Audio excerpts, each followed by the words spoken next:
जय गुरुदेव। सदा सर्वत्र विराजमान प्रातः स्मरणीय वक्त के आला फकीर कामिल मुर्शिद हुजूर संत बाबा जय गुरुदेव जी महाराज के चरणों में कोटि कोटि प्रणाम करता हूँ। साथ ही साथ दूर दराज एवं आस पड़ोस से जय गुरुदेव अमरवाणी ग्रुप में जुड़े हुए छोटे बड़े अमीर गरीब पढ़े लिखे अनपढ़ माताओं बहनों भाइयों प्यारे बच्चों एवं पिता तुल्य बुजुर्गों, आज का दिन, आज का ये समय, आज की ये घड़ी और पल हम लोगों के लिए बहुत ही महत्वपूर्ण है। उस परम पिता परमात्मा की जब बहुत बड़ी दया और कृपा हो जाती है, करोड़ों जन्मों के पुण्य एक साथ इकट्ठा हो जाते हैं, तब ऐसे समय के महापुरुषों का दर्शन होता है, सत्संग मिलता है अथवा भेजे हुए मानव आत्म कल्याणकारी संदेश जीवन में कभी कभार सुनने को मिला करते हैं। इसलिए हम आप सभी प्रेमी भाई बहन बहुत ही भाग्यशाली हैं। हमको आपको चाहिए कि ऐसे समय का पूरा पूरा लाभ उठाएं। सबसे पहले मैं ये बताना चाहूँगा कि मैं वक्ता नहीं हूँ, न ही मैं कोई पढ़ा लिखा विद्वान हूँ और न ही मैं कोई महात्मा हूँ। हाँ, ये जरूर है कि हमारा संबंध एक ऐसे समय के महापुरुष से है जो अंड पिंड ब्रह्मांड के रचनाकारों के रचनाकारों के रचनाकारों का जो रचनाकार है, यानी वो अनामी महाप्रभु है। उन्हीं का संदेश लेकर मैं आज आपके बीच उपस्थित हुआ हूँ। अभी थोड़े दिनों पहले यानी 11 नवंबर 2002 को गुरु महाराज के आदेशानुसार जय गुरुदेव देशव्यापी सद्भावना संग्रह प्रचार का अभियान सारे देश में चलाने का आदेश गुरु महाराज ने दिया। और ये आदेश दिया कि यह संदेश जो मैं भेज रहा हूं, इस संदेश को सुनकर जो भी प्रेमी बताए हुए रास्ते पर चल पड़ेंगे तो आगे आने वाले खराब समय में उनकी रक्षा हो जाएगी। रक्षा ही नहीं,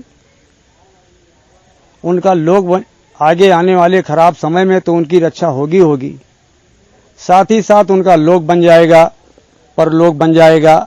जन्म मरण के चक्कर से वो सदा सदा के लिए छूट जाएंगे। अब हम लोग ये कहेंगे कि ये गुरु महाराज तो 70, 71, 72 दशक से ही ये बात बाबा जी बराबर कह रहे हैं कि आगे का समय अच्छा नहीं है, मुसीबतों का पहाड़ टूटेगा, बचाव कैसे होगा, जगे हुए महापुरुषों की तलाश करो और मिल जाए तो रास्ता लेकर भजन करो।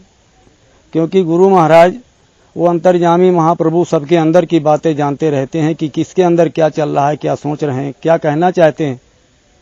तो लोगों के अंदर कुछ ऐसे भाव रहे होंगे। तो गुरु महाराज ने कहा मंच से अगहन सुदी 10वीं भंडारे के अवसर पर कि हमने जो भी कहा है वो सब आगे आएगा, लेकिन हमसे पहले जो महापुरुष आए और अपनी भविष्यवाणी या आगे आने वाले खराब समय के बारे में जो आगाह किए, वो अभी नहीं आया है, वही अभी नहीं आया है। और हमने जो कहा है वो तो आएगा। तब गुरु महाराज ने अपने सत्संग संदेश में बताया कि उड़ बीमार अंबर में जावे। पिछले महापुरुषों की वाणियों को गुरु महाराज ने याद दिलाया कि पिछले महापुरुष जो आगे आने वाले खराब समय के बारे में संकेत करके गए, उनको गुरु महाराज ने याद दिलाया अपने श्रीमुख से कि उड़ विमान अंबर में जावे, गृह गृह युद्ध करे, मारुत विष फेंके सब जग में प्रजा बहुत मरे।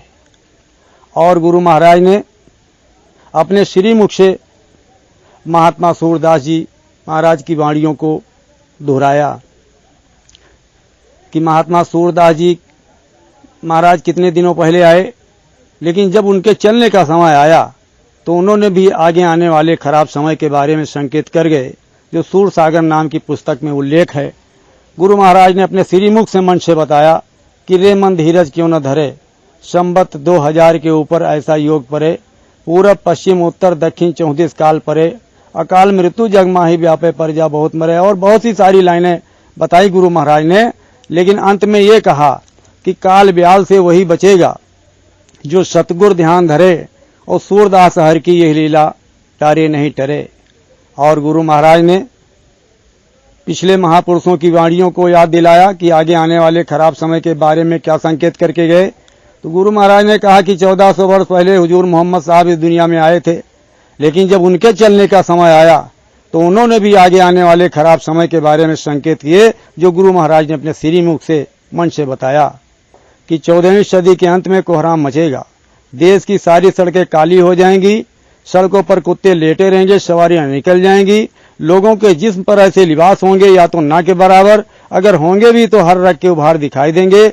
उस समय पर एक फकीर खुदा का पैगाम लेकर जमीन पर उतरेगा, उनकी जुबान इतनी शीरी होगी, यानी इतनी मीठी होगी कि उनके मुंह से लुप्त के गोले निकलेंगे और उनके पीछे मीलों मील लोग भागते हुए नजर आएंगे। उस समय पर इंसानों उनके हुक्म पर फना हो जाना, नहीं तो कयामत आएगी, सफाया हो जाएगा। और ये तो पिछले महापुरुषों के संकेत को बताया, लेकिन गुरु महाराज ने क्या बताया आगे आने वाले खराब समय के बारे में। स्वामी जी महाराज ने कहा कि ये 5 मंजिला 10 मंजिला या 15 मंजिला मकान जो देख रहे हो, ऐसे ऐसे भूकंप आगे आएंगे कि ये 450 फुट ऊंचे जाएंगे, फिर नीचे गिरेंगे, क्या होगा। और गुरु महाराज ने कहा कि जैसे इस समय पर मेरे द्वारा, मेरे शिष्यों के द्वारा ये जन जन तक संदेश पहुंचाया जा रहा है कि आगे का समय अच्छा नहीं, मुसीबतों का पहाड़ टूटेगा, बचाव कैसे होगा, जगे हुए महापुरुषों की तलाश करो और जब मिल जाए तो रास्ता लेकर भजन करो। गुरु महाराज ने बताया कि 5000 वर्ष पहले जैसे इस समय पर आवाज लगाई जा रही, गांव-गांव पुरई पुरवा, शहर और बाजारों में, नगरों में, इसी तरह से 5000 वर्ष पहले भगवान श्री कृष्ण ने भी आवाज लगाई थी। क्या आवाज लगाई थी? गुरु महाराज ने बताया, उन्होंने ये आवाज लगाई थी कि ऐ दुनिया के लोगों, परिवर्तन की वेला है, सब लोग धर्म पर आ जाओ। लेकिन स्वामी जी महाराज कहते हैं कि उस समय पर बड़े बड़े पढ़े लिखे विद्वानों ने अपनी बुद्धि की ठकड़ में उनकी बात को अनसुनी कर दिया। अनसुनी करने का मतलब इस कान से सुना उस कान से निकाल दिया। स्वामी जी महाराज कहते हैं कि उसका परिणाम अच्छा नहीं आया। 18 दिन के अंदर 11 अक्षौहिणी सेना सब समाप्त हो गई। यही नहीं, द्वापर का सारा विज्ञान खत्म हो गया। और गुरु महाराज ने कहा कि जब इंद्र का प्रकोप जारी हो गया, मूसलाधार बारिश शुरू हो गई, उस समय पर भगवान श्री कृष्ण ने आवाज लगाई कि हे ग्वाल वालों, इंद्र का प्रकोप जारी हो गया है, मूसलाधार बारिश शुरू हो गई है, अगर उससे रक्षा अपनी चाहते हो तो तुम हमारा साथ दे दो। ग्वाल वालों ने कहा, महाराज हम आपका साथ क्या दे दें। कहा कि मैं गोवर्धन को उठाने जा रहा हूं, तुम लोग अपनी अपनी लाठी लगा दो। ग्वाल वालों ने उनके आदेश का पालन किया, अपनी अपनी लाठी लगाई। आज जहां भगवान कृष्ण की पूजा होती है, आप जन्माष्टमी आ गया देखो, जहां भगवान कृष्ण की जो है जन्माष्टमी मनाई जाती है, वहां ग्वाल बालों का रास रचाया जाता है। आज उनके आदेश के पालन करने से आज उनकी भी पूजा हो गई, देश के अंदर ये देखने को मिल रहा है। और जब गोवर्धन को उठा लिया, फिर आवाज लगाई भगवान कृष्ण ने कि यह दुनिया के लोगों, इंद्र का प्रकोप जारी है, मूसलाधार बारिश शुरू है, अगर इनसे रक्षा चाहते हो तो सब लोग इसके नीचे आ जाओ। लेकिन बड़े बड़े पढ़े लिखे विद्वानों ने अपनी बुद्धि की ठकड़ में क्या कहा, यही कहा कि वह हिरवक चक्कर में न पड़ो, नहीं तो बारू के पहाड़ भराई जाई और न मरबे हुई तो मर गई हो। लेकिन उस समय पर हमारे गांव में एक पंडित जी विद्वान थे, वो जो है भागवत का पाठ सुना रहे थे, श्रीमद् भागवत का पाठ। उस श्रीमद् भागवत पाठ के अंतर्गत उन्होंने ये बताया कि द्वापर युग में जब इंद्र का प्रकोप जारी हुआ था, उस समय पर 21 मास पानी बरसा था। ये हमारे पंडित जी बता रहे थे, गांव में 21 मास पानी बरसा था। सब लोग काल के गाल में चले गए, लेकिन रक्षा उन्हीं की हुई जो भगवान श्री कृष्ण के आदेश से, जो उस गोवर्धन पहाड़ के नीचे चले गए थे। तो कहने का मतलब गुरु महाराज ने कहा कि जो संदेश मैं भेज रहा हूं, ये संदेश को जन जन तक, गांव गांव, पूरे पूर्वज सब जगह पहुंचा दो। कोई ये कहने लायक न रह जाए कि हमको किसी ने बताया नहीं। ये संदेश गुरु महाराज ने भेजा और कहा कि ये संदेश सुनकर जो प्रेमी बताए हुए रास्ते पर चल पड़ेंगे तो आने वाले खराब समय में तो उनकी रक्षा होगी, लेकिन लोक भी बनेगा, परलोक भी बनेगा, जन्म मरण का चक्कर भी छूटेगा। अगर लोगों ने मेरी बात नहीं मानी तो हिंदुस्तान की आबादी 1/4 और विश्व की आबादी 1/5 होगी। धर्म को ये लोग अपने आप को स्वयं कबूल कर लेंगे, तुमको कुछ नहीं करना पड़ेगा। स्वामी महाराज ने कहा कि अगर वो लोग मान जाएंगे तो उनका काम बनेगा, अगर नहीं मानेंगे तो गुरु महाराज ने आश्वासन दिया कि तुम्हारा काम तो हो ही जाएगा। ये कितनी बड़ी बात गुरु महाराज ने वरदान दिया कि जाओ, ये मेरा संदेश तुम पहुंचा करके आओ। उस समय का संदेश क्या था? गुरु महाराज का संदेश एक लक्ष्मण रेखा खींच करके भेजा था 2011 जो है में 11 नवंबर 2011 को, तो नहीं 11 नवंबर 2002 को। उस समय पर स्वामी महाराज ने 4 विषय दिए थे। एक तो मनुष्य शरीर अनमोल के बारे में बताओ, शाकाहारी के बारे में बताओ, और तीसरी बताया कि वो मंदिर की विशेषता और जय गुरुदेव नाम की महिमा। ये 4 विषय गुरु महाराज ने उस समय पर दिए थे। इसी के अंतर्गत संदेश लोगों तक पहुंचाया गया। आज गुरु महाराज ने अपने सत्संग संदेश में बताया कि सत्संग सुनने जब भी आओ यहाँ, तो सत्संग के वचनों को चेत कर और जाग कर सुना करो। अगर चेत कर जाग कर सत्संग के वचन सुने रहोगे, सत्संग के वचन याद रहेंगे, तो ना तो कोई माई का लाल तुमको यहाँ धोखा दे सकता है और ना तो तुमको कोई वहां धोखा दे सकता है। आज गुरु महाराज के वचनों को आज मैं खुद याद करूंगा और आपको भी याद दिलाऊंगा जो गुरु महाराज ने संदेश भेजा था। और अगर समय रहा तो रक्षाबंधन के बारे में गुरु महाराज ने एक वरिष्ठ सत्संगी को भेजा था यहाँ संदेश लेकर के, तो उन्होंने ये बताया था कि रक्षाबंधन की शुरुआत कहाँ से हुई। और अगर समय रहा तो ये भी विषय साथ में जुड़ेगा कि महापुरुषों के एक तीर पर 100 निशाने फिट होते हैं। अगर एक वचन को अगर साधक पकड़ ले तो इसी में जो है मनुष्य शरीर पाना सार्थक हो जाता है। जय गुरुदेव। अब आप गुरु महाराज के भेजे हुए मानव आत्म कल्याणकारी संदेश को सुने कि गुरु महाराज ने संदेश क्या भेजा। परम पूज्य स्वामी जी महाराज ने अपने सत्संग संदेश में बताया कि ये मनुष्य शरीर किराए का मकान है, इसमें श्वासों की पूंजी गिनकर मिली है। श्वासों की पूंजी का समय पूरा होते ही वो मकान मालिक बिना जमानती वारंट जारी करेगा, अपने जमदूतों फरिश्तों को आदेश देगा कि फला गांव में फला आदमी का इस मनुष्य शरीर में रहने का समय खत्म हो गया है। जीवात्मा को मनुष्य शरीर से निकाल बाहर या दरबार में पेश करो। गुरु महाराज कहते हैं कि वो जमदूत फरिश्ते आदेश पाते ही वो फौरन टूट पड़ेंगे और इतनी जोर की आवाज लगाएंगे कि ऐसा मालूम होगा कि यह सारा आसमान जमीन पर गिर गया, ये धरती सब फट गई और ये जितने भी पहाड़ दिखाई देते हैं सब हमारे ऊपर टूट पड़े, ऐसा मालूम होगा। और स्वामी जी महाराज ने बताया अपने सत्संग संदेश में कि वो जमदूत फरिश्ते जो आते हैं उनका इतना भयानक दुर्गंध युक्त बदबूदार चेहरा होता है कि उसको देखते ही देखते तुम्हारी बुद्धि पागल हो जाएगी, खून सब पानी हो जाएगा, आंखों से देख नहीं सकते, कानों से सुन नहीं सकते, ये वाणी बोल नहीं सकती और फौरन पटकेंगे, जीवात्मा को शरीर से निकाल बाहर वहां दरबार में पेश कर देंगे। स्वामी जी महाराज कहते हैं कि वहां अच्छे बुरे कर्मों का हिसाब होगा, कर्मों के अनुसार वहां सजाएं मिलेंगी। अगर तुमने शुभ कर्म किया है तो तुमको स्वर्ग वैकुंठ में भेज दिया जाएगा। लेकिन भगवान श्री कृष्ण कहते हैं कि पूर्ण छिड़े मृत्यु लोके, कहने का मतलब स्वर्ग वैकुंठ में जाने के बावजूद भी हमको आपको मोक्ष मुक्ति नहीं मिली। अगर मिल गई होती तो दोबारा फिर यहां जन्म न लेना पड़ता। और स्वामी महाराज ने कहा, और ये जो 2003-4 में जो काफिला निकला, न भूतो न भविष्यते, उसमें गुरु महाराज ने बराबर 40 दिनों तक 41 दिनों तक यही बोलते रहे कि बच्चा तुम लोगों में से ऐसा कोई कर्म नहीं कर रहे हो जो दोबारा तुमको मनुष्य शरीर मिल जाए, और स्वर्ग वैकुंठ की तो बातें छोड़ दो।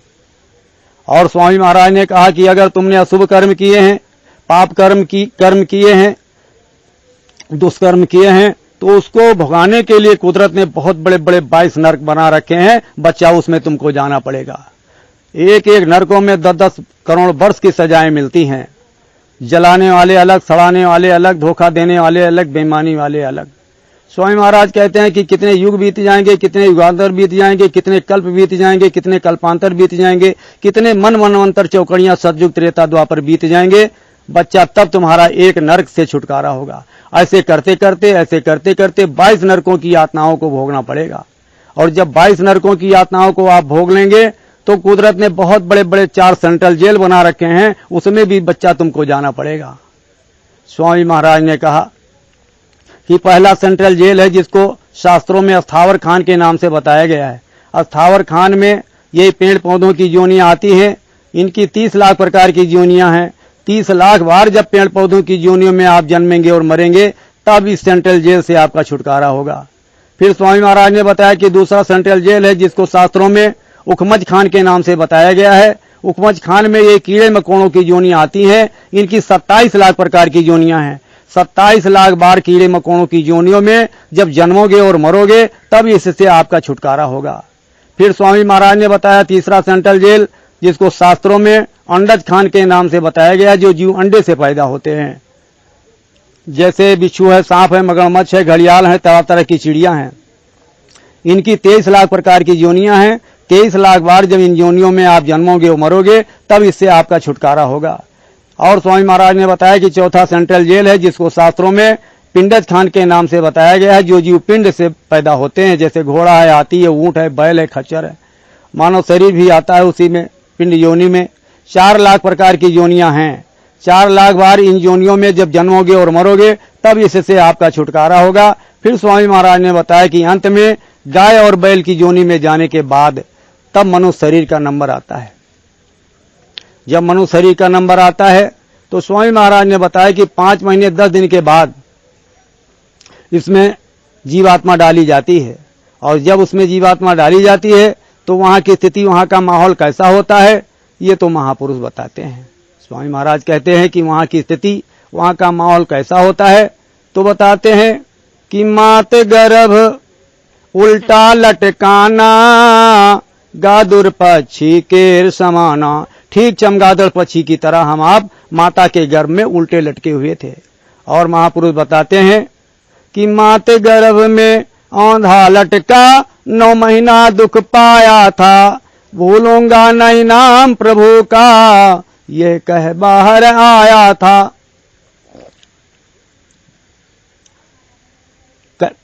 स्वामी जी महाराज कहते हैं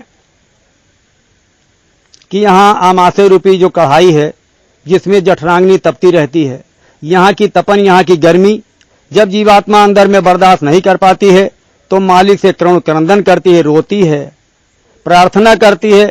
क्या कहती है? यही कहती है कि हे प्रभु कृपा करहु यही भांति, और सब तज भजन करब दिन राती। खैर उस मालिक की बहुत बड़ी दया और कृपा हुई, समय से हम आप बाहर आ गए।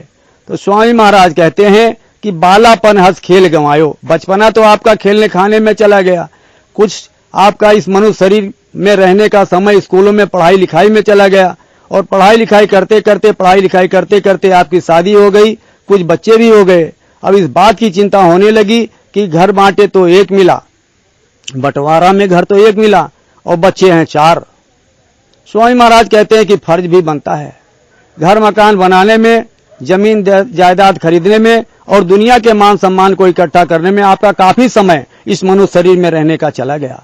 थोड़ा बहुत समय जो आपके पास बचा, उसको दुनिया के लड़ाई झगड़ा झंझटों में तुमने सब खत्म कर लिया। इसलिए गुरु महाराज ने संदेश भेजा, कहा कि संदेश बता दो लोगों से कि जिससे कोई उस दरबार में ये कहने लायक न रह जाए कि हाय हसन हम न हुए, नहीं तो पानी पिला देते, या हमको किसी ने नहीं बताया, नहीं तो इतना बड़ा जघन्य अपराध हम न करते।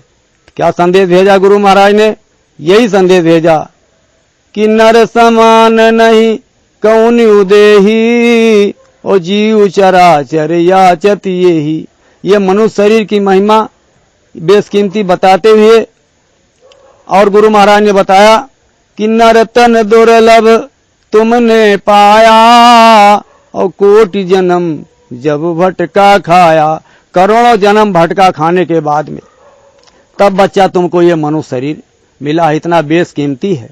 और गुरु महाराज ने बताया कि बड़े भाग्य मानुष तन पावा और सुर दुर्लभ सदग्रंथन गावा। यानी इसको पाने के लिए देवी देवता दिन रात भगवान से प्रार्थना करते रहते हैं कि हे प्रभु, हमको एक बार मनुष्य शरीर दे दिया जाए तो हम भी अपनी जीवात्मा का कल्याण कर लें, लेकिन फिर भी जल्दी उनको मिलता नहीं है।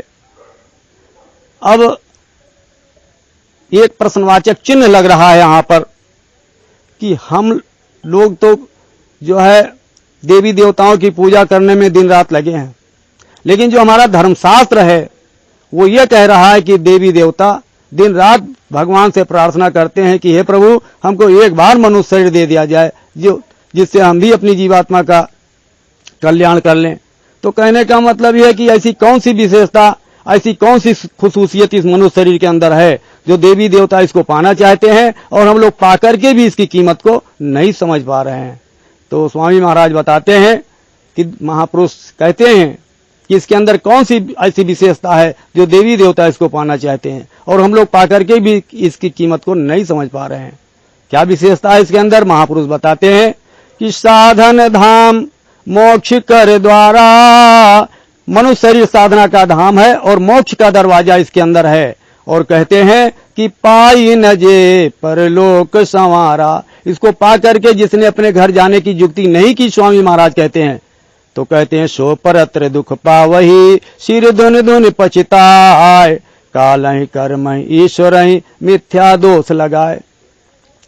इसलिए स्वामी जी महाराज कहते हैं कि रात गंवाई सोए कर, दिवस गंवायो खाए, और हीरा जन्म मोल था कौड़ी बदले जाओ। स्वामी महाराज कहते हैं अभी जो भी श्वासों की पूंजी का समय आपके पास बचा हुआ है तो इससे तुम कुछ काम कर लो, अभी समय है। गुरु महाराज कहते हैं कि भल चाहो तो चेत हो, आए लगी है नाव, अब की पासा ना पड़ा तो फिर 84 जाओ। गुरु महाराज कहते हैं महापुरुषों की बात अगर अब की बार तुमने नहीं मानी तो तुम जहां से अभी चक्कर काट करके तुम आ रहे हो वहीं पर फिर तुम चले जाओगे। इसलिए गुरु महाराज कहते हैं कि वास्तव में अगर तुम इस मनुष्य शरीर को सार्थक बनाना चाहते हो और जीते जी 9 करोड़ दुर्गा, 10 करोड़ शंभु, 33 करोड़ देवी देवताओं का दर्शन करना चाहते हो, जीते जी भगवान श्री राम, भगवान श्री कृष्ण का दर्शन करना चाहते हो, तो ऐसे दर्शन नहीं हो सकता है। कैसे दर्शन नहीं हो सकता है? गुरु महाराज ने कहा बाहरी पूजा पाठों से दर्शन नहीं हो सकता है। अब बाहरी पूजा पाठ क्या है? बाहरी पूजा पाठ यही है कि हम बाजार में जाएं और कक्षा 1 क्लास से और 10-12 क्लास तक हम किताब खरीद कर घर में ले आवें और शाम को जो है किताब का जो है आरती करें, चंदन टीका लगावें किताब को और रोज पन्ना पलटते रहें। तो बताओ कोई हमको अक्षरी ज्ञान किताबों से हमको आपको हो जाएगा? अगर हिंदी पढ़ना है तो हिंदी वाले अध्यापक के पास जाना पड़ेगा, अगर अंग्रेजी पढ़ना है तो अंग्रेजी वाले मास्टर साहब के पास जाना पड़ेगा, अगर संस्कृत पढ़ना है तो संस्कृत वाले गुरुजी के पास जाना पड़ेगा। और जब संस्कृत वाले गुरुजी के पास जाएंगे तब जब संस्कृत वाले गुरुजी जब हमको वो पाठ संस्कृत का विद्या पढ़ा देंगे तब हम गर्व से कह सकते हैं गजाननम भूतगणा सेवितम कपित जम्बू फलचार भक्षणम उमा सुतम शोक विनाशकारकम नमाम विघ्नेश्वर पाद पंकजम। और अगर हम अंग्रेजी पढ़ना चाहते हैं, अंग्रेजी वाले मास्टर साहब के पास जाएंगे तो वो रटाएंगे ABCDEFGHIJ KLMN OPQRST UVWXYZ, और जब अक्षर हम याद कर लेंगे, रट लेंगे, फिर वो पहचान कराएंगे कि DH से धा होता है, PH से फा होता है और जो है CSS से छा बनता है, 3 अक्षरों का मेल करना पड़ता है। ऐसे ऐसे मास्टर जब पढ़ाएंगे फिर आगे बढ़ाएंगे कि बेटा अब और आगे बढ़, हार्ड इंग्लिश में जा, PICTURE पिक्चर होता है, STATION स्टेशन होता है। और जब उसको भी विद्यार्थी पढ़ लेता है तब गुरुजी पढ़ाते हैं कि बेटा अब गर्व से पढ़, long long ago and old fisherman lived on the river Padma in Bengal, he was very poor. ये संभव कब होता है? जब अंग्रेजी वाले मास्टर साहब मिल जाते हैं। अगर संगीत हमको सीखना है या संगीत पढ़ना है तो संगीत वाले गुरुजी के पास जाना पड़ेगा। तब वो जब सरगम सिखा देंगे, गामा गारे गामा पामा गारे गामा पादा पामा गारे, जब वो सरगम पढ़ा देंगे तब हम वो संगीत का जो है सरगम याद आ जाएगा। इस गुरु महाराज कहते हैं इसी तरीके से जिन्होंने इसी मनुष्य शरीर में रहकर जगे हुए महापुरुषों की तलाश करके और उनके बताई हुई युक्ति के अनुसार जिन्होंने साधना किया और साधना के द्वारा जिन्होंने अपनी दिव्य दृष्टि, तीसरा नेत्र, ज्ञान चक्षु यानी थर्ड आई अपना खोल लिया हो और रोज 9 करोड़ दुर्गा, 10 करोड़ शंभु, 33 करोड़ देवी देवताओं का दर्शन करता हो, रोज भगवान श्री राम, भगवान श्री कृष्ण का दर्शन करता हो और रोज उनके पास आता और जाता हो, ऐसा गुरु, ऐसा मास्टर जब मिल जाएगा तो भगवान का दर्शन होने में जरा सा भी देर नहीं लगेगी। प्रेमी भाई बहनों, हम लोग बहुत भाग्यशाली हैं और जो ऐसे मलिन युग में ऐसे समर्थ समय के महापुरुष परम संत बाबा जय गुरुदेव जी महाराज की छत्र छाया में हम तो नहीं पकड़ पाए, लेकिन गुरु महाराज ने पकड़ लिया।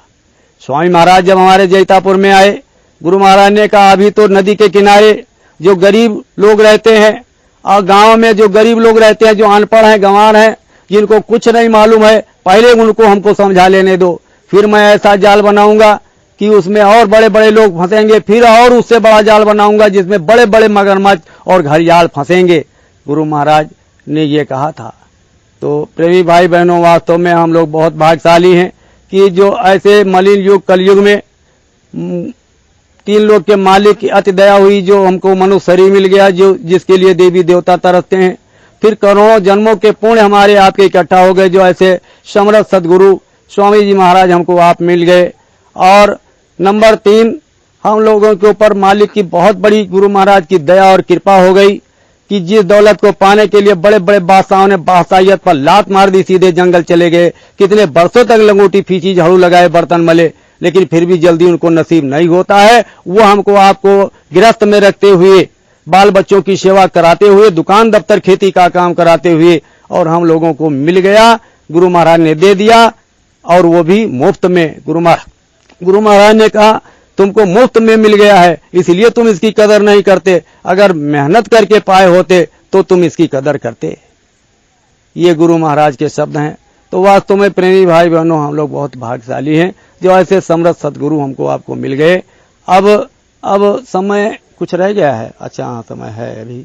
तो अब हम चर्चा करेंगे कि गुरु महाराज ने एक बार रक्षाबंधन के दौरान करीब समय में एक प्रेमी को गुरु महाराज ने अपना संदेश देकर भेजा था। तो हमारे यहाँ मास्टर साहब निर्धन सिंह जहाँ पढ़ाते हैं तिलक इंटर कॉलेज मटेरा में, वहीं पर वो आए थे, मथुरा से चलकर आए थे, गुरु महाराज ने उनको भेजा था।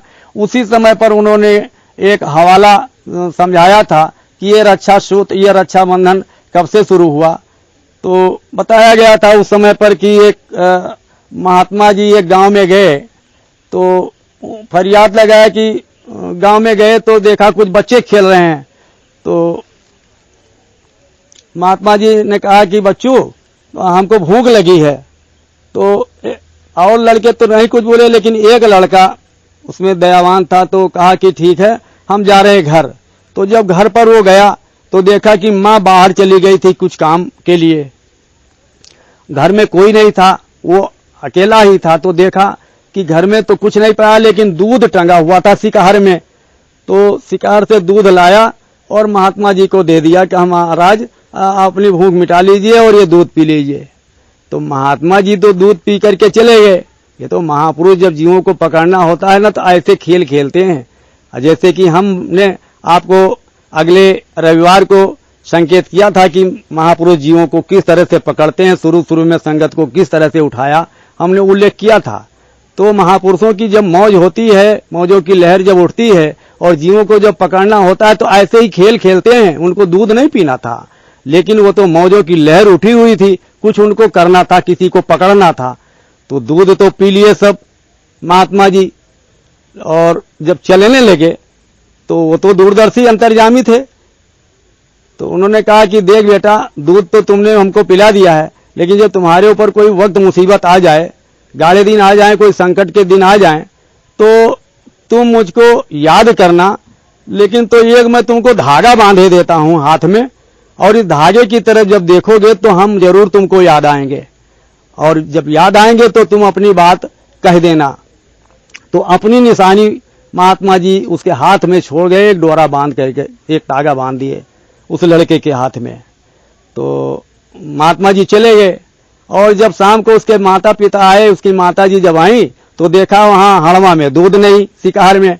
जब दूध नहीं देखा तो कहा ये दूध क्या हो गया। तो जो बच्चे साथ में खेल रहे थे उन्होंने शिकायत कर दिया कि तेरे लड़के ने एक महात्मा एक बाबा आया था उसको उसी को दे दिया सारा दूध, वो पिला दिया। बस वो डंडा लिया और उसको लगी मारने, इतना मारा इतना मारा इतना मारा कि सब दूध ही तुमने पिला दिया। तो इतना मारा कि वो लड़का बेहोश हो गया और बेहोश होकर के वो गिर गया। और जब बेहोश होकर के गिर गया फिर बाद में जब उसको होश आया तब धागे की तरफ उसकी नजर गई। तब अपने उस महात्मा जी को उन्होंने याद किया कि आप रक्षा करो, दया करो। जब गुरु महाराज को याद किया उस धागे को देख करके तो फिर गुरु महाराज के मौजों की लहर उठ गई। क्या हुआ कि अब घर में हाड़वा भी भर गया, फिर आंगन भी भर गया, आंगन से बहा वो घर में सब दूध भर गया और घर से दूध बह करके सब बाहर जो है दरवाजे पर चला गया, सब दूध भर गया। और फिर दूध बहने लगा गांव में, पूरे गांव में दूध ही दूध, दूध ही दूध नजर आने लगा, दूध ही दूध नजर आने लगा। तो फिर उन्होंने फिर धागे की तरफ देखा और महात्मा जी को याद किया, कहा अब दया कर दो मालिक, अब दया कर दो। तो कहने का मतलब यह है कि जब तो उसी लड़के को फिर महात्मा जी आए, जब याद किया तो फिर महात्मा जी आए और उसी लड़के को रास्ता बताया भजन करने का।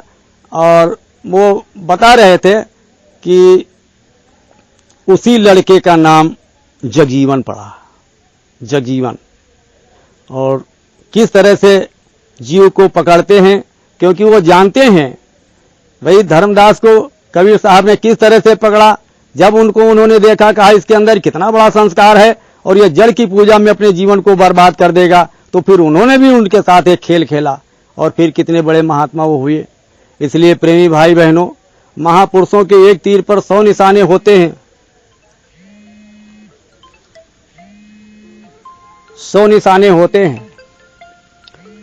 अब मैं आपको ये बताना चाहूंगा, अभी समय है बहन जी,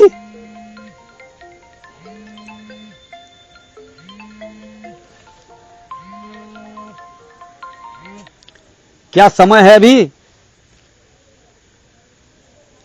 जय गुरुदेव। कितना समय बचा है? आवाज चली गई थी 2 मिनट के लिए। वो किसी का फोन आ गया था। 5 मिनट है सर। अच्छा कोई बात नहीं, 5 मिनट है, बताइए। 5 मिनट है। हाँ, जय गुरुदेव। जय गुरुदेव। तो एक गुरु महाराज ने संदेश दे करके अपना भेजा था, हमारे यहाँ जिले में एक वरिष्ठ सत्संगी को भेजा था। तो उन्होंने बताया कि देखो, एक तीर पर महापुरुषों का जो एक तीर होता है उस पर 100 निशाने फिट होते हैं कि एक तीर मारो तो 100 फायदे साधकों को मिलता है, शिष्यों को मिलता है।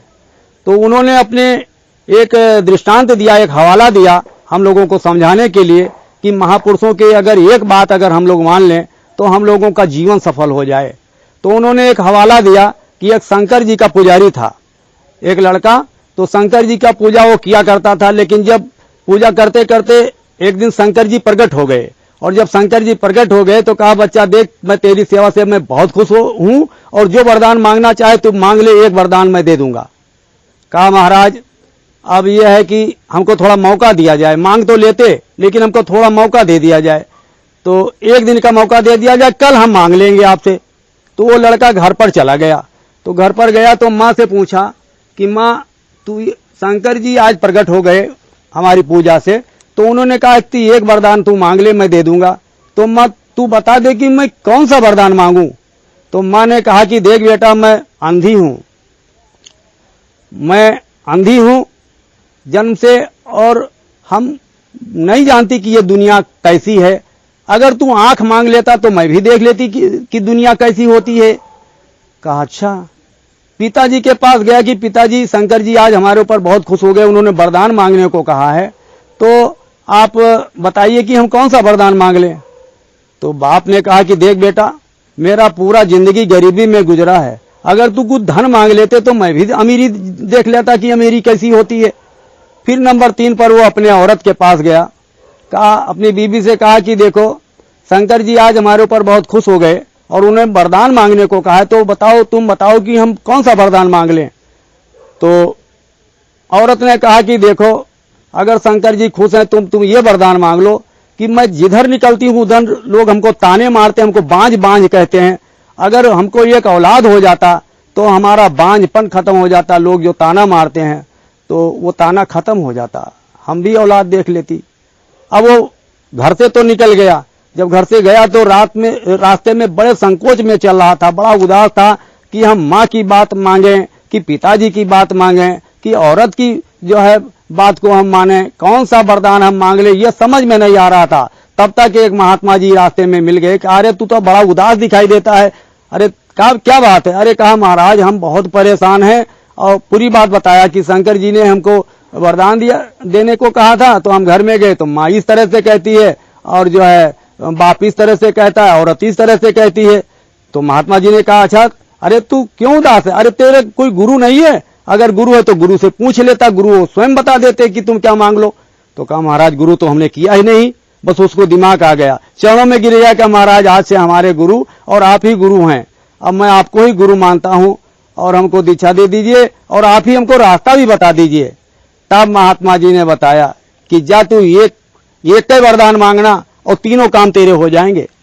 कहा तू यही शंकर जी से मांगना कि मेरा लड़का सोने के कटोरे में दूध भात खाए और मां मेरी देखे। क्या करके शंकर जी से यही मांगा कि मेरा लड़का सोने के कटोरे में दूध भात खाए और मेरी मां देखे। शंकर जी ने यूं मस्त कर दिया तो एक ही तीर पर 100 निशाना फिट हो गया। अगर लड़का तो था नहीं, अगर लड़का होगा नहीं तो सोने के कटोरे में भात कौन खाएगा, और जो धन होगा नहीं तो सोना का कटोरा आएगा कहां से, और मां देखे तो जब आंख ही नहीं रहेगी तो मां देखेगी कैसे।